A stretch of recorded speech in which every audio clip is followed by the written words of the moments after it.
निर्जला एकादशी व्रत की पौराणिक कथा के अनुसार श्री सूजी महाराज सोनकादि आदि ऋषियों को कथा सुनाते हुए कहने लगे, हे ऋषियों, अब सभी व्रतों में सबसे श्रेष्ठ, सर्व एकादशियों में सबसे उत्तम निर्जला एकादशी की कथा भी सुनो।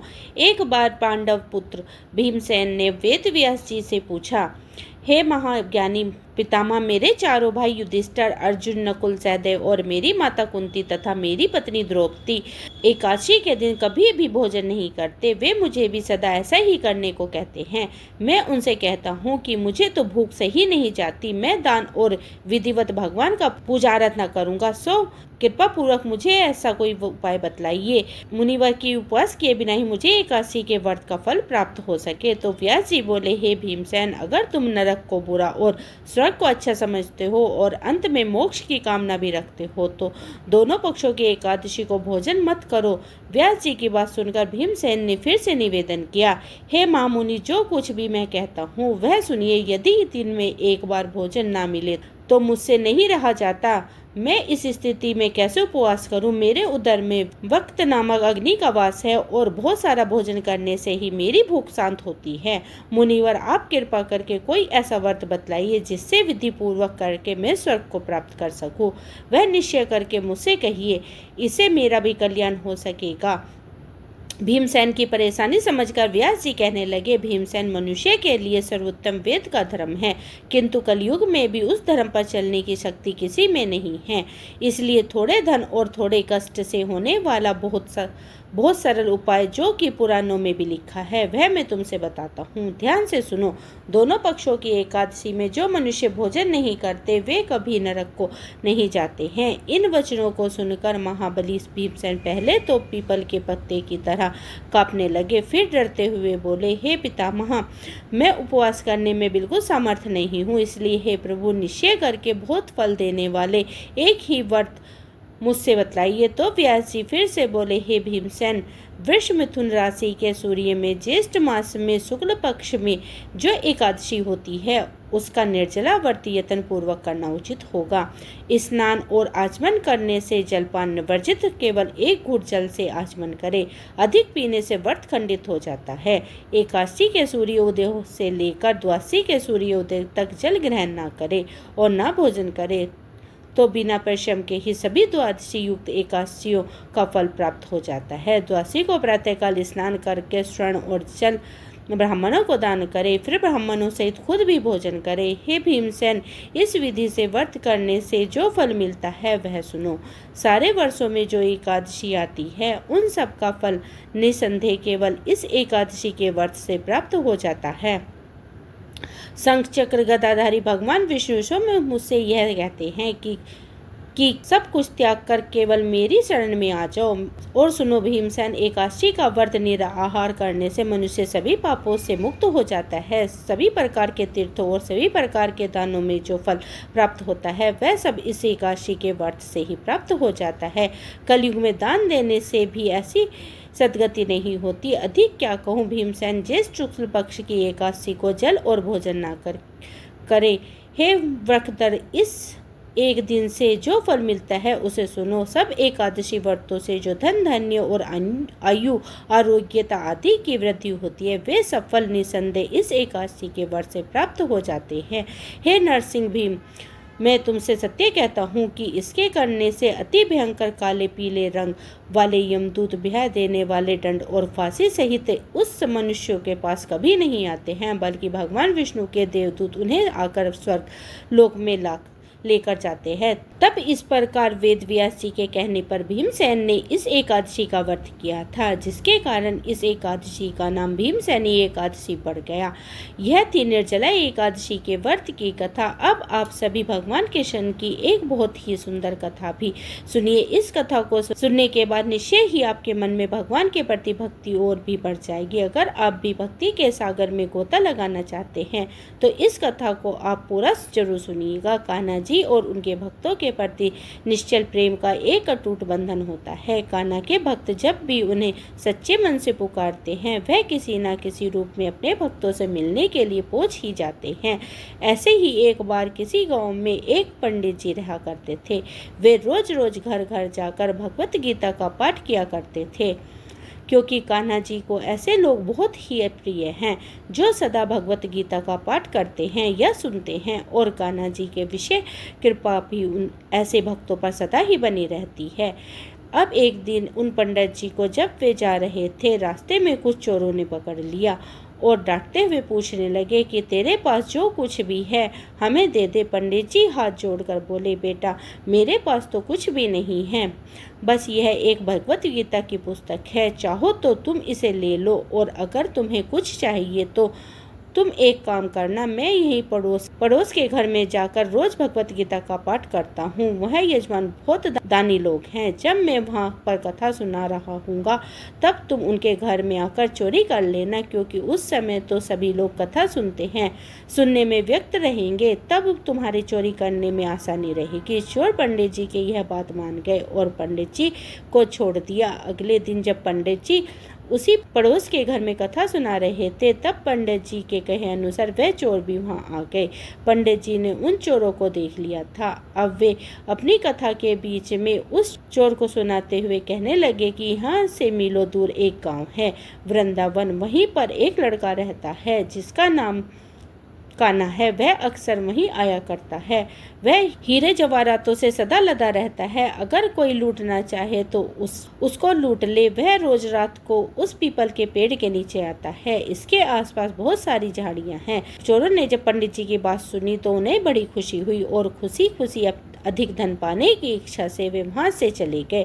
अब वह चोर अपने घर गया और जाकर अपनी पत्नी से बोला कि सुनो, आज मैं कान्हा नाम के एक बच्चे को लूटने जा रहा हूँ। सुना है वह हीरे जवाहरातों से लदा रहता है और वह जहाँ रहता है वह जगह यहाँ से मीलों दूर है। तुम एक काम करो, मुझे रास्ते में खाने के लिए कुछ खाना बांध दो। पत्नी ने थोड़ा सत्तू बांधकर उसे दे दिया और कहा कि बस यही है, जो कुछ भी है इसी को खाकर पानी पी लेना। चोर अपने घर से यह संकल्प लेकर चला कि आज तो मैं उस कान्हा को लूट कर ही वापस आऊँगा। अब वह पैदल ही टूटे चप्पलों से वहां चल पड़ा। रास्ता बहुत लंबा था, लेकिन वह चोर मन में उसी कान्हा नाम का बालक का ध्यान करते हुए आगे चलने लगा। हर समय बस उसी बालक का रूप उसे ध्यान में आ रहा था कि एक नन्हा बालक है जो हर समय हीरे जवाहरातों से लदा रहता है और उसी के सारे हीरे मोती आज मैं चुरा कर ले जाऊंगा। इस तरह रास्ते भर वह उसी नन्हे बालक का ध्यान करता रहा। सुबह से लेकर चलते चलते शाम हो गई। जब शाम हुई तो वह उसी जगह पहुंच गया जहां पर उस पंडित जी ने जाने को बताया था। अब उस जगह पहुंचकर वह सोचने लगा, अगर मैं यहीं सामने खड़ा हो गया तो वह बच्चा तो मुझे देखकर भाग जाएगा, फिर तो इतनी दूर से पैदल चलकर मेरा यहाँ आना व्यर्थ हो जाएगा। इसलिए उसने सोचा, क्यों ना मैं पास वाली झाड़ी में ही छुप जाऊं। अब जैसे ही वह चोर उन झाड़ियों में छुपा, झाड़ियों के लंबे लंबे कांटे उसे चुभने लगे। उस समय उसके मुंह से बस एक ही आवाज आई, कान्हा कान्हा कान्हा। उसका शरीर लहूलुहान हो गया, लेकिन मुंह से सिर्फ यही निकलता, कान्हा आ जाओ, कान्हा आ जाओ। अपने भक्त की ऐसी दशा देखकर कान्हा जी चल पड़े। तभी रुक्मणी जी कान्हा जी से बोली, प्रभु कहाँ जा रहे हो? वह आपको लूट लेगा। प्रभु बोले, कोई बात नहीं, अपने ऐसे भक्त के लिए मैं लुट जाना तो क्या मिट जाना भी पसंद करूंगा। अब ठाकुर जी एक नन्हा बालक का रूप बना लिया और वे आधी रात होने पर उस जगह पर गए जहां पर वह चोर झाड़ियों में छुपा हुआ था। अब जैसे ही उस जगह पर पहुंचे, चोर एकदम से झाड़ियों से बाहर निकला और उन्हें पकड़कर बोले, अरे ओ कान्हा, तूने मुझे बहुत दुखी किया है रे। अब यह चाकू देख रहा है ना, चुपचाप अपने सारे गहने मुझे दे दे। कान्हा ने तो हंसते हुए उस चोर को सब कुछ दे दिया और चोर हंसी खुशी अगले दिन अपने गांव में वापस आ गया। बड़ा खुश था कि आज तो इतने सारे जवाहरात लूट कर लाया है कि अब मुझे पूरे जीवन भर चोरी करने की आवश्यकता ही नहीं रहेगी। चोर बड़ा खुश होकर अगले दिन सबसे पहले उन्हीं पंडित जी से मिलने के लिए जाने लगा और पंडित जी जिस घर में कथा सुना रहे थे वहां पहुंच गए। जितने भी गहने वह चोरी करके लाया था उसका आधा हिस्सा उसने ले जाकर पंडित जी के चरणों में रख दिया। पंडित जी ने जब देखा तो पूछने लगे, भाई यह क्या है? तब वह चोर बोला, पंडित जी आपने ही तो मुझे उस कान्हा का पता बता दिया था और मैं तो उसको लूट कर ही ले आया हूँ, और यह रहा आपका हिस्सा। आपने मुझे उसका पता बताया था ना, इसलिए यह आधा हिस्सा अब आपका हुआ। पंडित जी ने सुना तो उनके कानों पर यकीन नहीं हुआ। बोले, अरे भाई, मैं इतने सालों से ठाकुर जी की सेवा कर रहा हूँ, इतने साल से पंडिताई कर रहा हूँ, वह तो मुझे आज तक नहीं मिले। अरे भला तुझ जैसे पापी को काना कहाँ से मिल सकते हैं? चोर ने बराबर पंडित जी से कहा। नहीं पंडित जी, मैं कान्हा से मिला हूँ। पंडित जी बोले, चल मैं भी चलता हूँ तेरे साथ, वहाँ पर मुझे भी दिखाना कि कान्हा कैसा दिखता है। और इस तरह चोर भी और पंडित जी कान्हा जी से मिलने के लिए चल पड़े। एक लंबी थकान भरी पैदल यात्रा के साथ ही वे दोनों वृंदावन में जा पहुँचे। वृंदावन में पहुंचकर चोर पंडित जी को उन्हीं झाड़ियों के पास ले गया जहाँ वे छुपे हुए थे। चोर ने पंडित जी का हाथ पकड़कर कहा, आओ पंडित जी, मेरे साथ यहाँ पर छुप जाओ। अब पंडित जी भी चोर के साथ ही उस झाड़ियों के अंदर छुप गए। दोनों का शरीर कांटों से लहूलुहान हो गया और मुंह से दोनों के बस एक ही आवाज़ निकली, कान्हा कान्हा कान्हा कान्हा आ जाओ, कान्हा आ जाओ। ठीक मध्य रात्रि में कान्हा जी फिर से एक बालक का रूप धारण करके वहीं आ गए।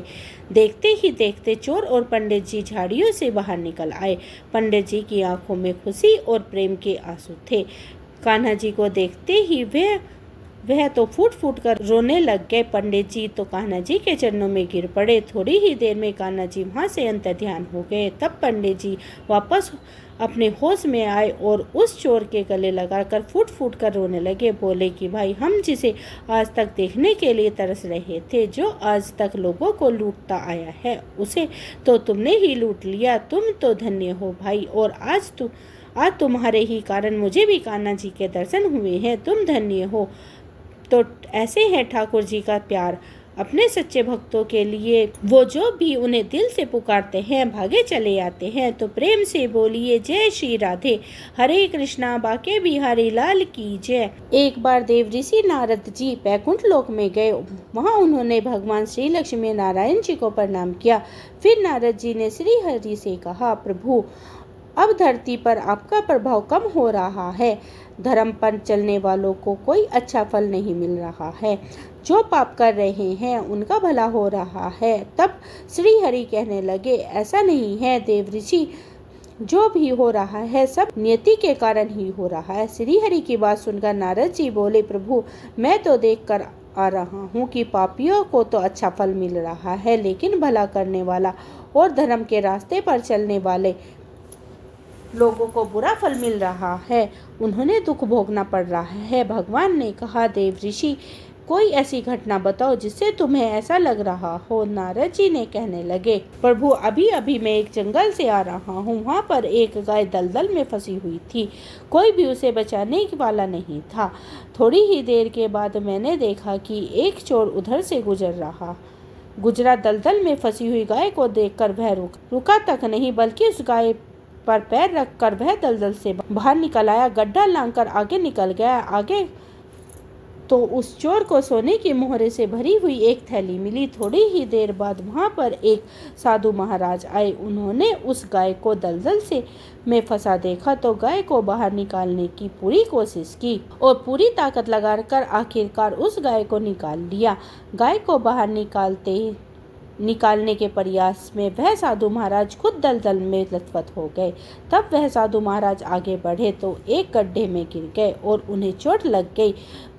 प्रभु, अब आप ही बताइए कि यह कौन सा न्याय है। नारद जी की पूरी बात सुन लेने के बाद श्री हरि बोले, देव ऋषि, यह सही ही हुआ। जो चोर गाय पर पैर रखकर भाग गया था, उसका किस्मत में तो एक खजाना था, लेकिन उसके इस पाप के कारण उसे केवल कुछ मोहरे ही मिल पाई। वही उन साधु महाराज को गड्ढे में इसलिए गिरना पड़ा क्योंकि उनके भाग्य में उस समय मृत्यु लिखी हुई थी, लेकिन एक गाय को बचाने के कारण, दलदल से बाहर निकालने के कारण उनके पुण्य बहुत अधिक बढ़ गए और उनकी मृत्यु बस एक छोटी सी चोट में बदल गई। इंसान के कर्म से ही उसका भाग्य तय होता है देव ऋषि, इसलिए अच्छे कर्म करना कभी भी नहीं छोड़ना चाहिए। श्री हरि की बात सुनकर देव ऋषि नारद मुस्कुराते हुए और प्रभु को प्रणाम करते हुए नारायण नारायण कहकर प्रभु की रचाई हुई सृष्टि का अन्य लाए देखने के लिए चल पड़े। प्रेम से बोलिए श्री लक्ष्मी नारायण भगवान की जय। अब सुनिए एकादशी माता की कथा। इस कथा को सुनने से ही एकादशी का व्रत पूरा माना जाता है। श्रोताओं, एक बार एक बुढ़िया माँ ने एकादशी का उपवास रखा। बड़े ही भक्ति भाव से वे एकादशी का पूजन किया करती थी।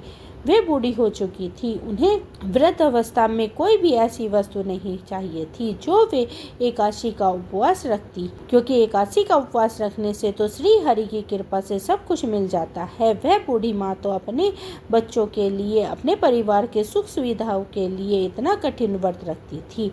वे दिन भर तो बड़ा कठिन मन करके अपनी प्यास को किसी तरह से रोक रही थी, क्योंकि एकादशी के व्रत में वे जल की एक बूंद भी ग्रहण नहीं करती थी। द्वादशी को ही जल पीकर अपने व्रत का पालन किया करती थी। दिन भर उन्हें किसी प्रकार अपने मन को संयमित रखकर पूजा पाठ कर की व्रत की कथा पढ़ी और सुनी, और पंडित जी को मिट्टी के एक पात्र में भरकर पानी और मौसमी फल दान दिए। दोने भरकर शक्कर भी वितरित की। उन्हें गर्मी के कारण बड़ी बेचैनी हो रही थी। एक तो निराहार और निर्जल रहकर उपवास कर रही थी और ऊपर से प्यास भी सता रही थी। इस कारण उन्होंने सोचा कि चलो पानी के में बैठूं, शायद थोड़ी शांति मिले। यह सोचकर वह पानी में बैठी रही। पानी से बाहर बार बार कुल्ला करती रही और हाथ पैर धोती रही। तब कहीं जाकर उन्हें थोड़ी सी चैन मिला। एक तो धूप तेज ही पड़ रही थी, इस कारण बार बार बूढ़ी माँ का मुंह सूखा जा रहा था। बूढ़ी माँ बड़ी बेचैन हो रही थी। एक तो बुढ़ापा, दूसरा यह भयंकर गर्मी। बुढ़ापे की तो स्थिति ही कुछ ऐसी होती है। बड़ी मुश्किल से धीरज बंधा पा रही थी। अब किसी प्रकार होकर दिन कट गया। अब बूढ़ी माँ के सामने पहाड़ सी लंबी रात दिखाई थी, जिसे काट पाना बड़ा ही मुश्किल दिखाई दे रहा था। चारपाई पर पड़ी हुई बूढ़ी माँ को किसी प्रकार भी शांति नहीं मिल रही थी। बार बार प्यास से मारी गला सूखा जा रहा था और वे इस प्रकार बेचैन होकर करवट बदलती जा रही थी।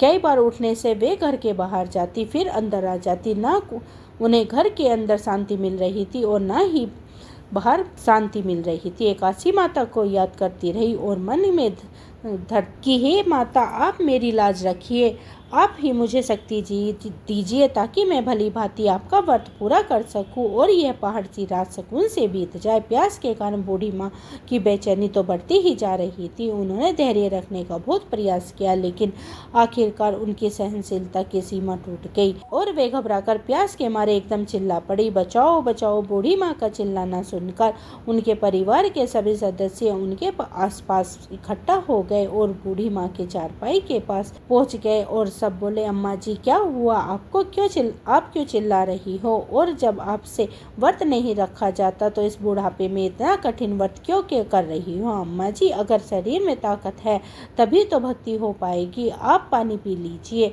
बूढ़ी माँ अपने परिवारजनों से बोली, मेरी तो प्यास के मारे प्राण ही निकले जा रहे हैं। जरा जल्दी से मेरी छाती पर पानी का ठंडा घड़ा रख दो।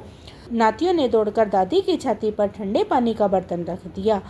तब कहीं जाकर उन्हें थोड़ा सा सुकून मिला, और जब सुकून मिला तो थोड़ी देर के लिए उन्हें अपनी आंखें बंद कर ली। इधर एकादशी माता सोचने लगी, यह तो बूढ़ी माँ लेकिन इतने नियम से मेरा व्रत रखती है, चलकर इसकी परीक्षा लेनी चाहिए। ऐसा विचार कर एकादशी माता आधी रात को मुर्गा बनकर कुकड़ू कू करने लगी। मुर्गे की टेर सुनकर बूढ़ी माँ जल्दी से उठी और बाहर जाकर आसमान की ओर निहारा, लेकिन आसमान में तो कहीं भी उन्हें सुबह का तारा दिखाई ही नहीं दिया। अब वे सोचने लगी कि फिर यह मुर्गा भला क्यों और कैसे बोल गया। एक तो उन्हें प्यास लग रही थी, अब थोड़ा बहुत उनका मन भी बेचैन होने लगा। आखिरकार उन्होंने यह दृढ़ निश्चय किया है कि अब मैं तो इस व्रत को पूरा करके ही छोड़ूंगी, कि चाहे पूरे व्रत होने पर मेरे ही प्राण ही क्यों न निकल जाए। मन में ऐसा पक्का निश्चय करने पर वह वापस चारपाई पर आकर लेट गई। थोड़ी ही देर के बाद एकादशी माता ने उनकी फिर से परीक्षा लेनी चाहिए, तो वह छोटी सी कन्या का रूप धारण करके गिलास में मीठा पानी लेकर उनके सिरहाने खड़ी हो गई और जोर से बोली, दादी जी सवेरा हो गया है, आप हाथ मुंह धोकर शरबत पी लीजिए। पहले तो शरबत का भरा हुआ ग्लास देखकर बूढ़ी माँ का मन ललचाने लगा। प्यास के मारे गला जो सूख रहा था, किंतु अचानक उन्हें याद आया कि उनका तो एकादशी का उपवास है। फिर उन्होंने सोचा कि अभी तो मैं किसी भी तरह इस शरबत को नहीं पी सकती, और फिर वे चुपचाप वापस अपनी चारपाई पर लेट गए। जैसे ही उनकी आंख लगी तभी उनके एहसास हुआ कि मानो किसी ने उन्हें पानी से भरे हुए कुएं में पलट दिया हो। वे बहुत देर तक उस कुएं में हाथ पांव चलाती रही, लेकिन इस बीच उन्हें अपने मुंह में पानी की एक भी बूंद नहीं जाने दी, क्योंकि उनका एकादशी का उपवास जो था, और वे पक्के निश्चय के साथ अपना व्रत पालन करती रही। थोड़ी ही देर में उन्हें ऐसा लगा मानो सामने आग जल रही हो। आग के कारण बड़ी भारी गर्मी लगने लगी। प्यास के मारे उनके प्राण निकलने लगे, लेकिन इतना भी होने के बाद भी बूढ़ी माँ ने पानी की एक बूंद नहीं पी। वे तो बस चारपाई पर बैठी बैठे एकादशी माता का ध्यान करती रही। अब सवेरा होने में बस कुछ ही समय है, यह जानकर वे बड़ी तसल्ली के साथ इधर उधर घूमने लगी। एकादशी माता अब तक यह बात अच्छी तरह से समझ गई कि इस बूढ़ी माँ को किसी भी प्रकार से अपने व्रत से नहीं टाला जा सकता। वे इसके सत्य व्रत को भली भांति समझ गई। अब सवेरा हो गया तो बूढ़ी माँ ने स्नान किया, भगवान श्री हरि का पूजन किया, फिर एकादशी माता की कथा सुनी, ब्राह्मणों को दक्षिणा देकर भोजन कराया, तब कहीं जाकर उन्होंने जल ग्रहण किया। कन्याओं को भोजन कराने के बाद बूढ़ी माँ ने फिर स्वयं भोजन किया, और उस श्रेष्ठ व्रत के प्रभाव से बूढ़ी अम्मा की आयु में वृद्धि हो गई। उनकी आयु बढ़ गई, उनका घर परिवार हरा भरा हो गया। अब उनके घर में किसी भी चीज की कोई अभाव नहीं रहा। उसका घर हर प्रकार के सुख साधनों से भर गया। नाती नातिन से उनका घर भर गया, और वे उस दिन से 12 महीनों की एकादशी का व्रत करने लगी। एकादशी माता की व्रत के पुण्य के प्रताप से इस संसार में हर प्रकार के सुखों को भोगकर वह बूढ़ी माँ अंत में भगवान श्री हरि को धाम को चली गई। जैसे एकादशी माता ने उन बूढ़ी माँ और उनके परिवार को हरा भरा किया, वैसे ही है एकादशी माता हम सभी की मनोकामनाओं को पूर्ण कीजिए। प्रेम से बोलिए श्री लक्ष्मी नारायण भगवान की जय, एकादशी माता की जय। ये थी आज की वीडियो। उम्मीद करती हूँ आज की वीडियो आपको पसंद आई होगी। आप मेरी वीडियो को लाइक करें। अगर चैनल पर पहली बार आए हैं तो मेरे चैनल को सब्सक्राइब करें, क्योंकि यहीं पर मैं प्रदोष व्रत की कथा भी लेकर आऊँगी। हरे कृष्णा, राधे राधे।